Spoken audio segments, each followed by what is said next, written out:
So I'm Bob Burks. I'm a professor of orthopedic surgery here at the University of Utah. We obviously are very intensive with our arthroscopy education in both resident and fellow education.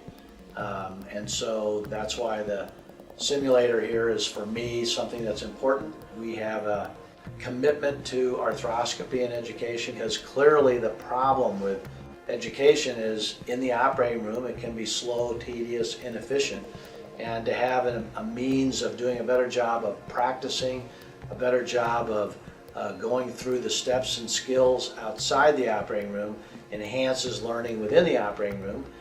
I think that the arthroscopy simulation with VirtaMed gives us an opportunity to keep expanding and changing, and so people can practice multiple times. We don't destroy any equipment.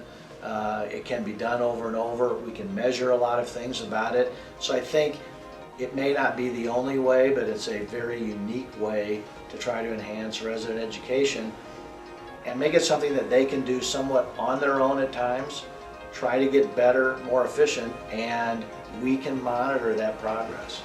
And it's going to be far superior in 5 years, 10 years. But I think right now, residents have no means of even doing a basic diagnostic exam, looking at the different points in a joint that they need to look at, taking a probe and touching them, learning triangulation skills, understanding what rotating a scope can do, understanding their horizon and holding it level, their orientation. I mean, all of that's very difficult when you give somebody a patient to start on and you need to keep moving through the case and make it happen. So with the simulator, you can take time, you can truly demonstrate if you have a scope looking one way, the disadvantage that you're not looking back the other way.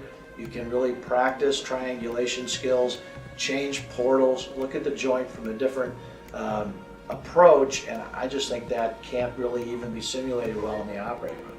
But I think that one of the things about the simulator that's fun is every resident or person who interacts with it begins to say, wow, this is cool.